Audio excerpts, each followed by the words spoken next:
لأول مرة حكايات عن أسرى إسرائيل في حرب أكتوبر، واللي نتنياهو حاول سنين كتير يخفيها عشان ما تفتحوش. وإيه سر البيجامات الكاستور اللي السادات أصر يزفهم بيها وهو بيسلمهم لبلدهم؟ تبدأ الحكاية يوم 11 أكتوبر 1973 لما الجندي الإسرائيلي شالوم أردنست كان في موقعه على القناة متحاصر من الدبابات المصرية، ورافض تماما فكره الاستسلام، وكان عمال يطمن زمايله من الجنود ويقول لهم احنا مستحيل قادتنا يسيبونا نقع في ايد المصريين، ده استحاله. وفعلا ظهرت قوه من الكوماندوس الاسرائيليه قربت من الموقع اللي هم محاصرين فيه وجت تنقذهم، لكن فجاه الدبابات المصريه فتحت نيرانها على القوه دي بشكل كثيف وحولت المكان ده لجحيم. الكوماندوس الاسرائيلي اضطر ينسحب، واردنست مع كتيبته فضلوا متحاصرين لغايه ما مسك اللاسلكي وقعد يكلم القاده بتوعه وقال لهم احنا في وضع صعب، المصريين محاصريننا، مات منا 5، نعمل ايه؟ فجاله الرد الصادم: استسلم، ده امر عسكري، لازم تسلم نفسك. اتصدم اردنست ورفض وقال انا مش هستسلم، انا هكمل القتال مهما حصل.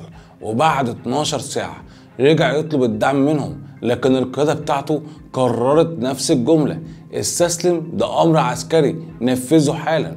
وفعلا ما لقاش حل غير ان هو يستسلم هو وزمايله، لكنه اتفاجئ باتصال غير موقفه وخلاه يعرف ان هو اتباع.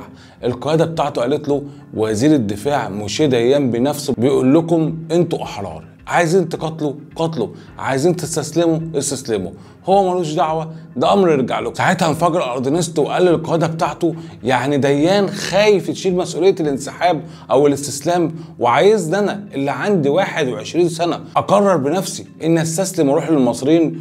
واضح كده ان المصريين هزمونا خلاص وانتوا بعتونا. وفي النهايه اضطر هو وكتيبته يستسلموا لما عرف ان هو اتباع، وفعلا جه ضابط مصري خدهم اسرى حرب. بيكمل حكايه اردنست لصحيفه يسرية الهيوم وبيقول المصريين في الاسر عاملونا كويس جدا لانهم كانوا عارفين ان احنا راجعين، لكن الغريبه لما حصل تبادل اسرى رجعنا تاني لقينا الجيش بتاعنا بيدينا تعليمات بيقول لنا ممنوع تتكلموا عن فتره الاسر خالص، محدش حتى كرمنا ولا اعترف باللي عملناه. يعني انا كنت اضحي بحياتي عشان البلد وهم مش فارق معاهم.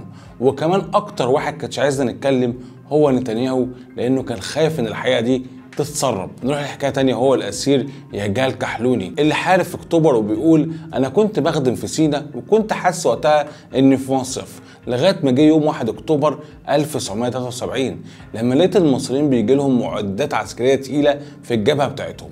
رحت فورا بلغت الاستخبارات عندنا، رد عليا الضابط وقال لي ما تقلقش كتير، المصريين مش بتوع حرب، انت انبسط بخدمتك، انت لسه صغير وشاب. لكن كحلوني لاحظ ان صناديق النابالم اللي المفروض تولع في الرمل لو الجيش المصري قرر يعبر القناه كانت متعطله بسبب الرمل، ولما بلغ محدش اهتم لانهم كانوا واثقين ان المصريين مش هيحاربوا. لغايه ما جه يوم 6 اكتوبر الساعه 2:15 كان كحلوني قاعد في الخندق بتاعه بيقول انا كنت نايم في الخندق، فجأة الارض اتهزت كأنها زلزال والصواريخ نازلة في كل اتجاه، سقف المخبأ بتاعي كان بيتحرك، خرجت يا دوبك لقيت النار في كل حتة والقصف مليان والفوضى في كل مكان، وبقيت اجري عشان اروح مركز القيادة. وفي 8 اكتوبر الدبابات المصرية اقتحمت الموقع بتاعي فاضطريت استخبى مع زمايلي، وكانش المصريين سامعيننا، وسمعت الجنود المصريين بيرقصوا ويغنوا من فرحة النصر واحنا كنا مستخبيين زي الفيران. قرب علينا ضابط مصري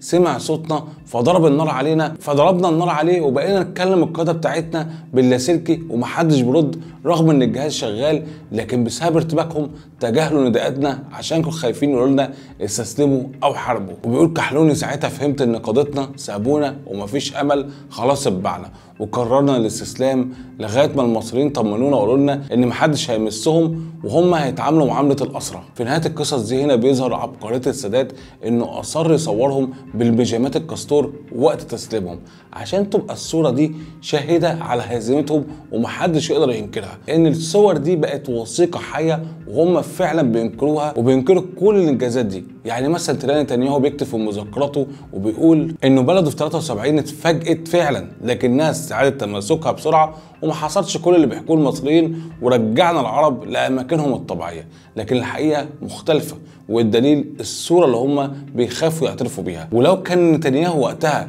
ما كانش في امريكا وحارب في الحرب دي، كان مكانه مع الاسرى بالبيجامه كاستور. رحم الله الرئيس السادات اللي كان عارف قيمه النصر واصر يخلد اللحظه دي بصوره هزت كيانهم. يا ريت كلنا نترحم عليه في التعليقات، وفي نهايه الحلقه اكتبوا في التعليقات اسم بطل من ابطال اكتوبر واحكوا لنا كمان قصته عشان كل الاجيال الجديده تعرف انتصاراتنا ومعجزه العبور. شاركونا برايكم في التعليقات، ولو عجبكم الفيديو اعملوا لايك وشير، وتابعونا صفحتنا على الفيسبوك وقناتنا على اليوتيوب وقناتنا على التيك توك.